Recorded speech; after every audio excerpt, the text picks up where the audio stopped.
If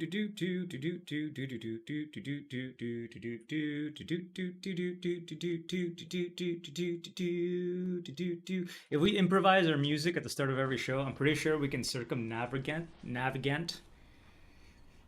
I'm sorry. It's beginning of my day, and obviously I can't speak. I'm just trying to figure out a new format for the show. And I think if we go ahead and improvise all of our music, we can circumnavigate all sorts of this copyright infringement stuff with the music. Am I right? Can I get a high five? What's up, everyone? Welcome back to Crypto's News. So, as I began my day, hey, good to have you too, Zanny. Welcome. Thank you for tuning right in. I think it's going to be really fun to just go ahead and hit that live stream without too much prep work, because the prep work does eat into when you guys get that information. And I think it's, like I said yesterday, going to be better if we just discover that live. So welcome back in. Thank you so much. If you are just tuning in, remember to hit that subscribe button. Thank you for those of you who shared my content, those of you who reached out and said so many nice things. I can't get back to every single person, but I mean, it's crazy that we have so many people still on a whim just tuning back in when the show might not have even existed. So thank you for that. Thank you for all the love. I just finished watching the Federal Reserve meeting. It just concluded. It was at 2:30 p.m. Eastern time, or 11:30 p.m. here in the Pacific Coast. And Kiwi thought it was pretty good. He thought it was interesting. All sorts to gauge from there. So we're going to be looking at that. Yo, what's up, BT? Dream catchers. Yo, yo, yo. That you have no idea what's going on without you. Did something happen with the Mt. Gox BTC? I don't know, but that's something I'll have to keep tabs on. That was supposed to be concluded, but I mean, how many years has it been? And now there's been talks about all these other companies going down and how they're going to be the Mt. Gox, the new Mt. Gox, where it's going to be 10 years before we hear about that crypto. Hopefully it's not the case, and hopefully it does get resolved here with Mt. Gox, but I don't know, Zanny. If anybody has any information, please drop it. The other thing is that since I'm here in the United States and some of you guys may be somewhere else, it changes what kind of information we see. We pretty much have the firewall of China around the great firewall of United States, of New Zealand, of the Netherlands, of wherever. We all have our own kind of firewalls or language firewalls or different filters to how we get that information. We all have our own subjective filters from where we choose to get our information. So, I mean, there's no way anyone can know everything. If you guys can be dropping information, that would be a huge help. If you can drop it in the comment section or during the live streams, let me know what's going on in your local area, what's going on in your country, economically, politically, otherwise, whatever. I don't want the show to be solely about crypto anymore. If you have something really interesting to talk about when it comes to technology, maybe something philosophical that you read that you think can enrich other people, please drop it and let me know, and I'll also try to read as many of those articles or watch as many video links as possible now that I have a little bit more free time for that kind of stuff. Anyway, yeah, make sure you check out this book. This book is awesome. The Kryptonians, Laura Shin. That's something good for reading. It goes really into the history of crypto if you haven't checked that out. But anyway, so the Federal Reserve meeting concluded. We did get 75 basis point hike. Yesterday, it was up in the air whether it was going to be 75 or 100. It was 75 basis points. Some interesting comments we got. So let's go ahead and let me see, browser, how does this look like? Let's see. Yeah, we're going to go and discover the news together, but I just clicked on a few links. What I did is that I went over to cryptopanic.com. I think that'll be a fun way to run the show. What do you guys think? We go over to cryptopanic.com and see what some of the latest headlines are and go through them and share some thoughts. I do feel bad with everyone with Celsius BT. Myself, well, I was one of the ones, maybe not losing money. There's possibility that we do get that money back. I mean, Celsius did put something out. I think I retweeted it earlier. Let me go check that out. Something that Celsius had put out. So there's still a chance. I know a lot of you guys might have had issues. So this is some of the stuff that I saw when I first woke up on Twitter that I retweeted.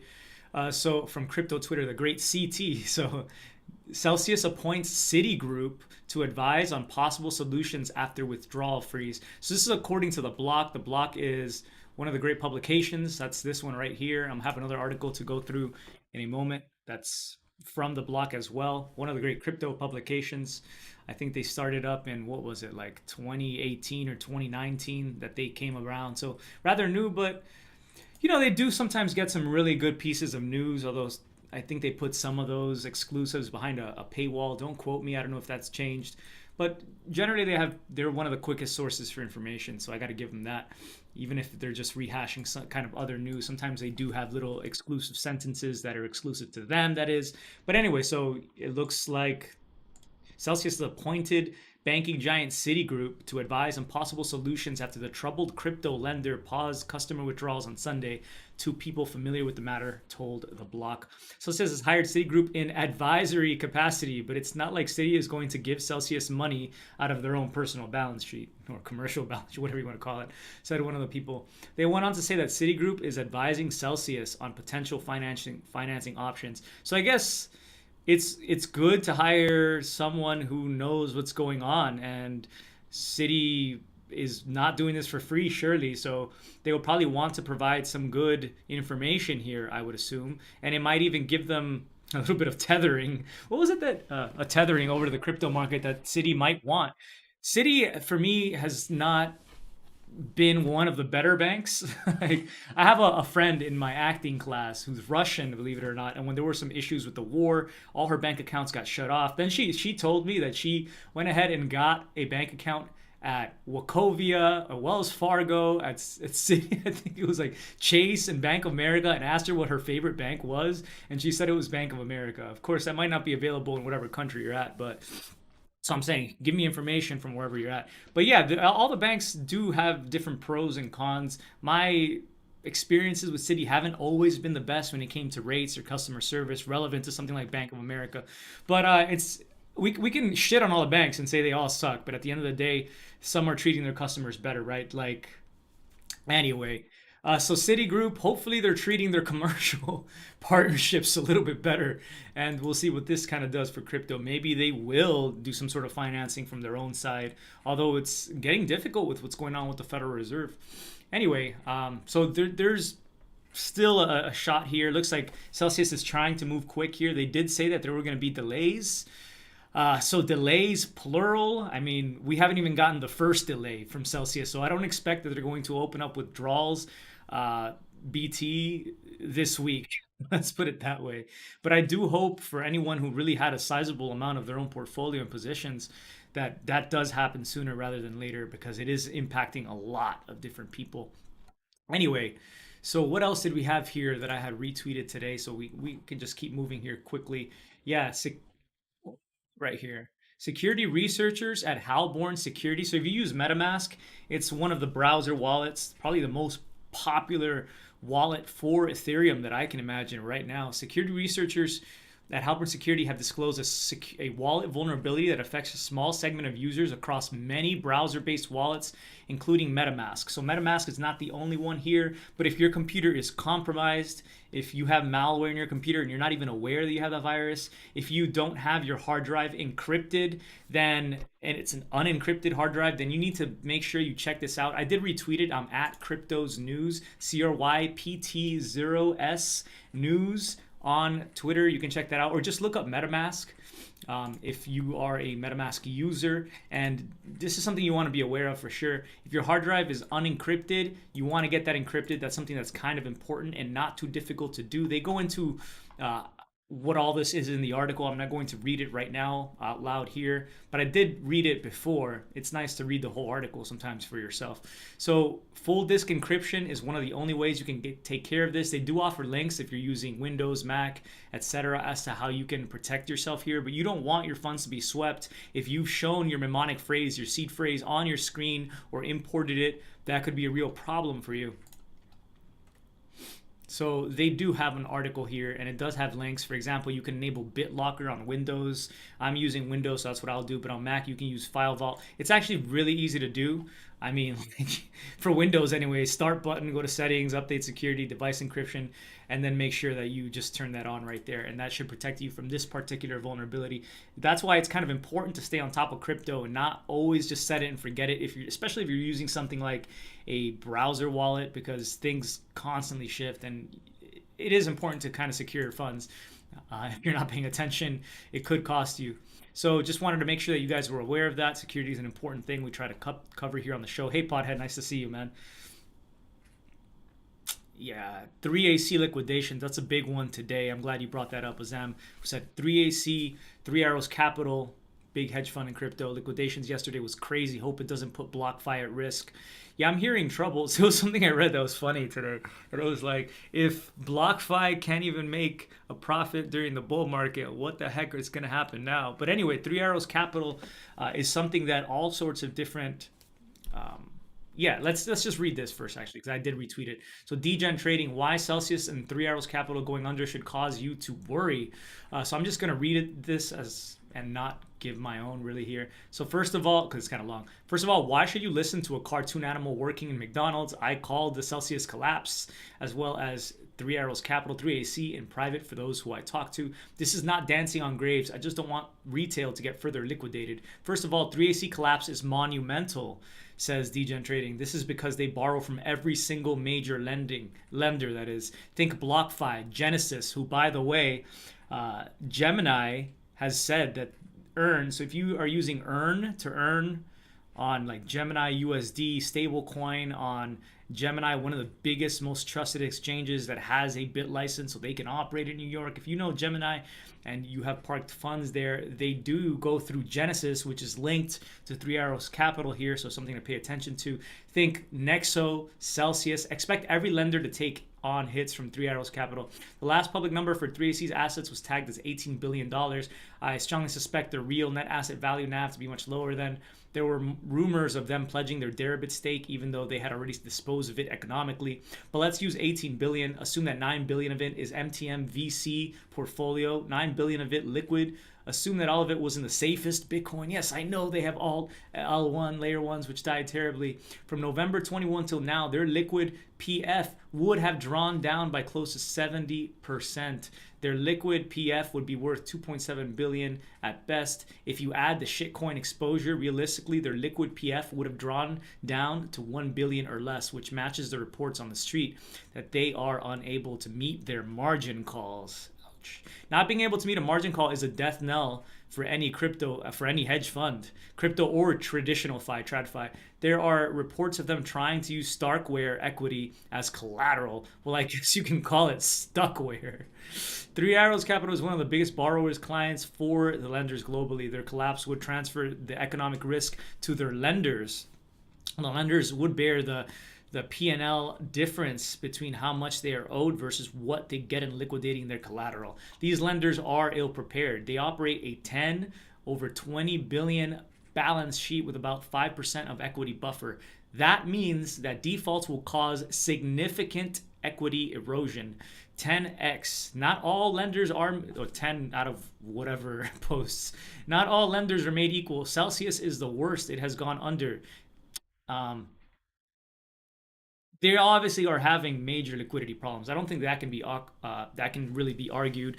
There were so to get into a little bit of the Celsius, just to give you an extra point there, and we'll discover it as we go through the shows again together. So Celsius was something that the Bitcoin maximalists were shitting all over Celsius, and they were causing a great panic, a great fear by saying that Celsius was going to go under just because they had their own grievances to sum everything up. But it does seem like whether it was real or it was a created narrative that led to a run on the bank on Celsius, that now Celsius is having issues. So yeah, Celsius, like Alex Mashinsky, the CEO, who I've interviewed numerous times on the old channel, he had just come out saying that there were no problems really with Celsius, and the next day withdrawals were paused. I would love to know your guys' opinions on all that, because I wasn't making videos. So let me know what you guys found in relation to all of that news and some of the rumors you might have heard. But yeah, not all lenders are made equal. Celsius is the worst. I don't know what's the worst. It has gone under. Nexo, I don't know. BlockFi is pretty bad as well. After all, how do you lose money in a bull market? Oh, there it is. That's where I saw it. Genesis is probably the cleanest sheet in the room. What this means is that lenders will protect themselves by withdrawing credit from the system. All the lenders probably have about 50 billion estimated in loan creation. I expected 30 to 40 billion of credit to be destroyed, i.e. loans to be recalled and credit to be shrunk. Basic math. When credit leaves the system, there is less money overall, less money for the same amount of coins. Coin price down. For the more sophisticated ones, when credit is removed, the overall balance sheet of every single player shrinks because risk assets are marked down. Market makers are less able to provide liquidity. So this is just a little bit more background information on how this could affect their overall market, or markets rather, because this is, if this is all as accurate as we're seeing, then this could be something major that impacts, of course, the whole market, since everything is quite tethered together. Wasn't it CZ, the Changpao Zhen, the CEO of Binance, who had just come out to say something very cryptic about how tethered, how things that are tethered are like in serious risk coming up. So I mean, the tether fear has been around for a long time. So I don't care if it's CZ or someone else. Tether has shown resiliency. How does it not? Anyway, I promised I was gonna just get through this and stop talking. So let me do that. Bid ask spreads widens for funds with increased volatility. They need to deliver the risk exposures to maintain the same amount of VAR. Also, LPs will get scared by UST. And now Celsius, best to prepare for redemptions and sell ahead. Markets are always forward facing. In essence, the collapse of a major fund and a major lender will shrink overall credit in the system and lead to continued deleveraging, which would mean lower prices, of course. So far, we have had a orderly liquidation, but more people need to deliver still. Price wise, honestly, I have no idea. We probably need the big casino owners to step in. After all, if all your clients die, you'll need to wait for more clients to come in again for your business to work out. However, if nobody steps in, please help us, Citibank. I'm just being facetious, but I'm losing money on Celsius too, so I can make fun of them. All right. We might see prices going below 10K. After all, we have had the perfect storm for a run up, QE, etc. Now we have the perfect storm for major deleveraging across financial assets, rate hikes, QT, inflation. Finally, if you found this thread useful, please retweet it so that people are properly aware of the big mess we are actually in. This is not the time to bid because of a squiggly line. And as much as I like curves. Also, if you're wondering why BTC and ETH are the first to be sold off, it's because in a crisis, you sell what you can, not what you want. There is no liquidity for shitcoins, alts, dreams. Oh, man. Anyway, I'll leave that there. So I'm not an expert on Three Arrows Capital and their exact position, but I mean, this is something that's being talked about almost everywhere that I was looking. So let me know what you are finding and how you think this could be either, I mean, everything is either good or bad. Again, there's nothing either good or bad, but how it impacts you. What are you looking at here? Do you think that this is going to cause potential insolvencies? Some are saying that this could even cause Gemini to go insolvent. Now, I think that's a little bit of a reach because I mean, the Winklevoss twins who created her probably have quite a lot of money, but we are seeing a lot of problems. This is usual crypto winter stuff. We're seeing huge layoffs. Coinbase laid off a huge amount of employees. I'm not even getting into the drama with Coinbase, but that's dramatic. Anyway, let me know what you guys are finding there. Bitcoin maxis are so toxic, man. Yeah, that's why the rumors were difficult to trust immediately at face value because it's part of the ethos of Bitcoin, which is kind of why I like Ethereum's ethos, like the just the general morality of people in the Ethereum community, in the core Ethereum community. I'm not gonna get into the hanger-ons and the NFT projects that come out once NFTs blow up, and you just want to see what kind of quick dime you can make by securing funding or so on. But yeah, you guys get where I'm getting at, which is basically that it's just difficult to trust them. It's difficult to trust Bitcoin maxis because their entire ethos is do not trust, verify. Yeah, we get it. It's the code, but that's become part of the very culture that is the Bitcoiners is do not trust, and that in a way is do not trust your fellow man, which I think is very toxic in and of itself as far as an idea. That I in the way that I personally like to operate my life, where yeah, I mean it's nice to trust the code, but when you're not trusting people, it's kind of a problem in some situations. But some people are trustworthy. It's just those people who aren't not untrustworthy. Those people who are untrustworthy. And unfortunately, in crypto, a lot of the percentage of people who are drawn to crypto is solely because their first priority is getting money, and that is a priority that's obviously not placing people as the first priority. And so it's all aligned together. I really like the Ethereum core culture because it's not just based off a dumb model like do not trust, verify. It's got a lot more going for it. Anyway, you know where I'm at. BT says, I saw over 38 million ETH addresses were at a loss. Such a crazy number. Ouch. Yeah, it's pretty big right now. Considering the drop off, it's not too surprising. Brian Armstrong just bought a, that's the CEO of Coinbase, for if you do not know, a $138 million mansion a couple of months ago, and now letting go of 18% of Coinbase employees. Yeah, I assume that's with his own personal money. But that's just the nature of the corporate game, man. There was something I was listening to Joe Rogan yesterday, talking to Lex Fridman. I'm just enjoying it. I'm vibing with that podcast right now. And this was something uploaded over a year ago. And it's like, if you have the means, and I don't have the means, but if you have the means to buy yourself, this just stood out to me, to buy yourself that real estate, to buy yourself the cars, a 65 Corvette, then, like, live that life. I mean, it is what it is. We're not all privileged enough to be there, but until you walk in those shoes, and you really don't know. But I think there's something to be said about living your life and your position to the fullest. So I'm not gonna knock Brian Armstrong, but and I still think he's been a good leader. I think the beginning of that tweet rant, the storm the other day, was a little bit not the right way to begin as a good leader, by calling the whole petition thing stupid. Whatever. Let's not get into that stuff. Let's continue with today's news. But yeah, it's a shame that he's not putting his own capital back into it. But right now it's tough because crypto winter means that you have to do things like this. You have to shave, you have to be lean. And that's part of that corporate culture, is that you have to. Sorry if there are kids. I'm actually just scrubbing my back here. That's what I was doing here. I was brushing my teeth.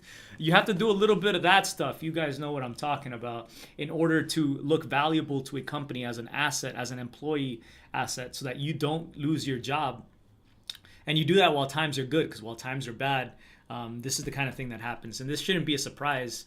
18% is rather a big number, so that's worrying. But I think that this is part of what makes cycles quicker in crypto, and this kind of gives me actually hope, because we've seen drop-offs that are massive, right? I mean, Bitcoin, now people calling for sub 10K Bitcoin, people just looking so bearish so quickly. In a way, the quicker we get through all of this, the quicker we get through crypto winter, the quicker we can begin the next phase. And the quicker we go through all the phases, obviously, the quicker we enjoy the good times again in the champagne. But we needed to see a lot of this dying off. It's not pleasant. It never is pleasant. It's extremely unpleasant. And that's why I just hope to be a community, especially. That's why part of the reason also I came back during the bear market is we need to be somewhere where the vibes are good. And especially when our heads are just the most critical thing, and sometimes we're not making the right moves. It's nice to just know that you're part of a community, and that's what it's about. I think a lot of it is not just about numbers, it's about people. And generally, this is a safe place, the crypto community here. So thank you guys, as I always like to say. Anyway, I guess this was an article related to that. Let's see. I just opened this up. We didn't get to say goodbye. Laid off Coinbase employees pick up the pieces. Quick take after Coinbase. This is on the block. After Coinbase announced on Tuesday that 18% of employees were set to be laid off, staff started sharing their feelings of shock and sadness. Absolutely. I can imagine losing your job is something scary, especially if we're facing a recession. Now, the Fed came out and they have said that their number one priority is going to be getting inflation down to 2%. It's significantly higher than that right now. They want to see full employment. I mean, that part you can pretty much throw away, because if they do cause a recession, and they don't want to say that their primary goal is to cause a recession, Fed Powell said in response to a question during the meeting earlier.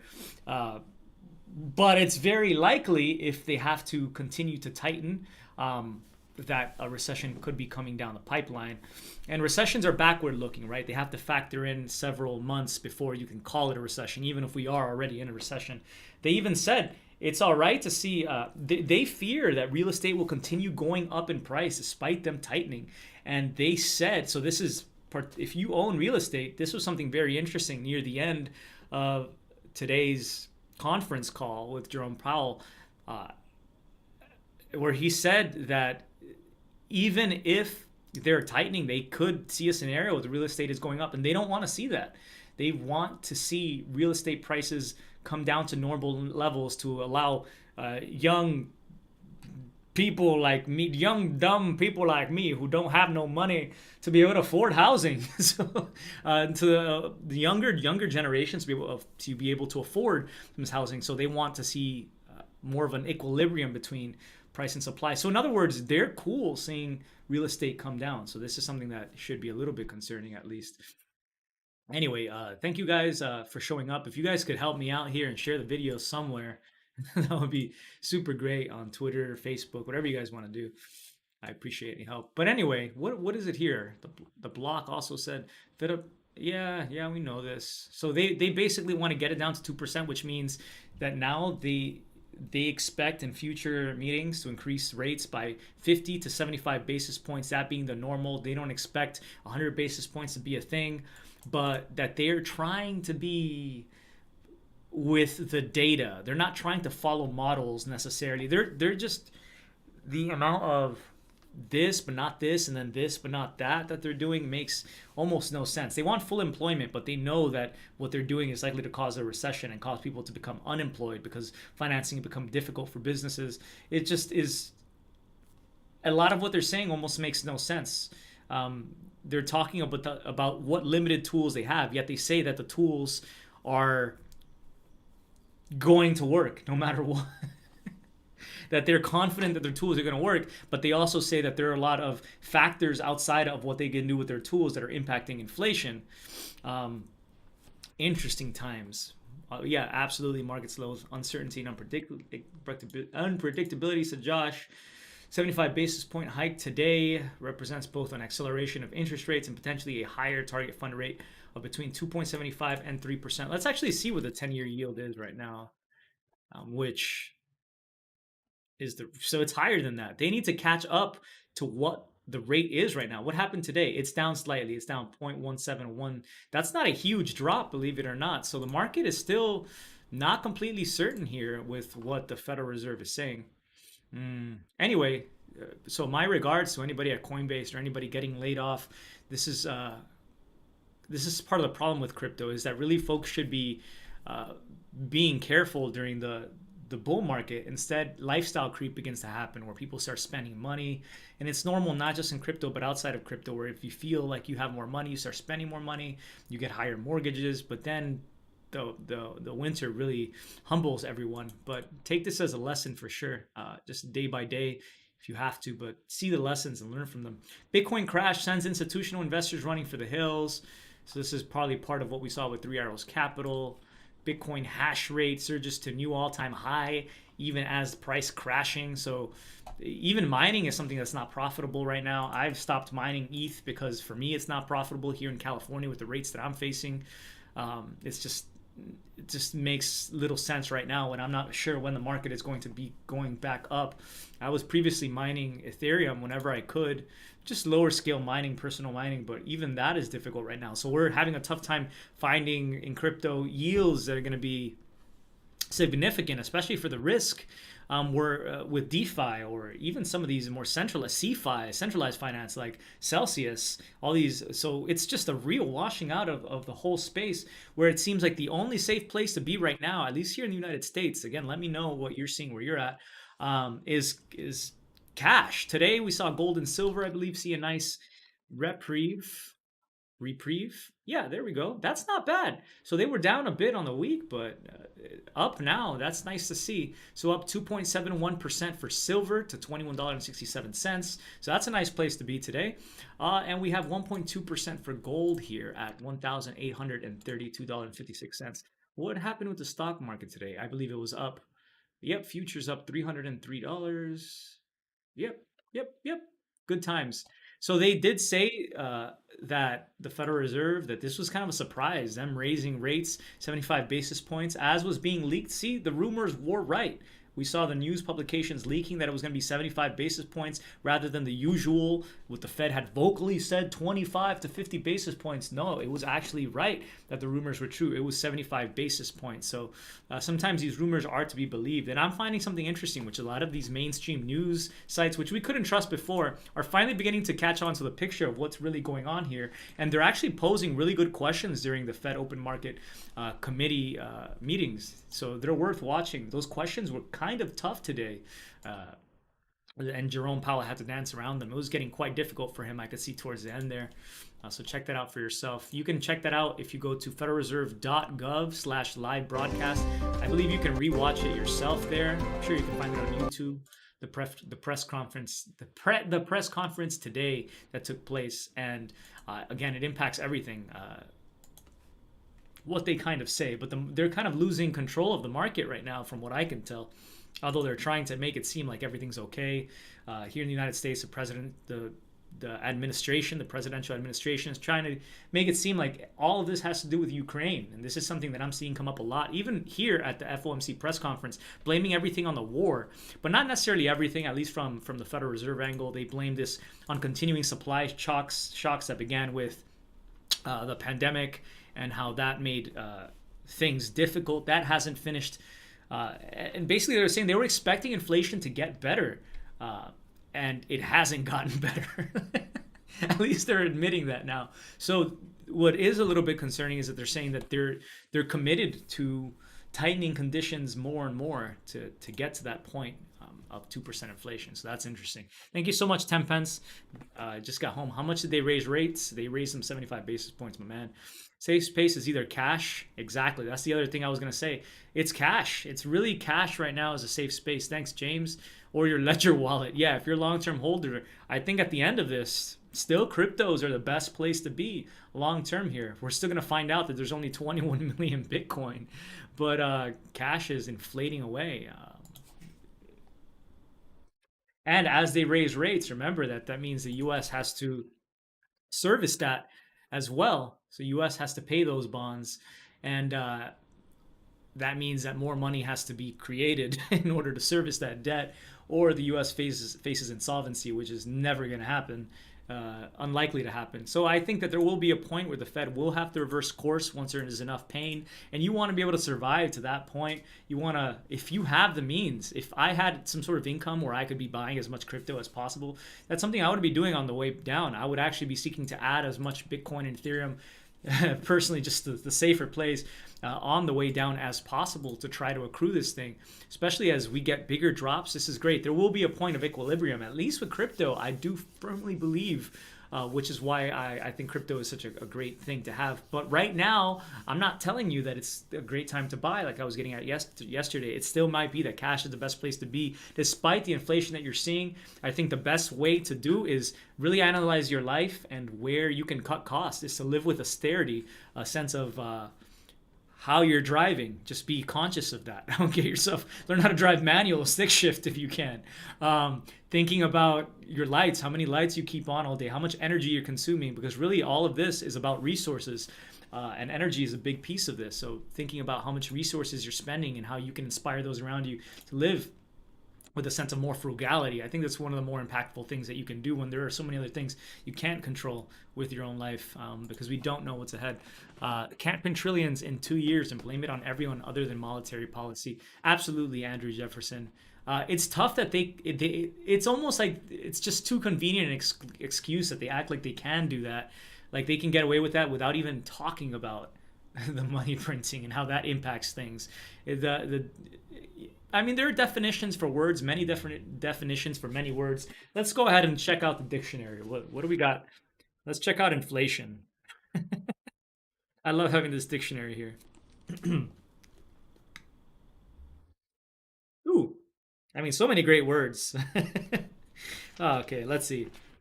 Let's go through a bunch of these. Let's go through inflate, these three: inflate, inflation, and inflationary. So let's start with inflation, of course. One, noun. Inflation. Shen. One, an act of inflating, the state of being inflated. Two, empty pretentiousness, pomposity. A continuing rise in the general price level, usually attributed to an increase in the volume of money and credit. Interesting.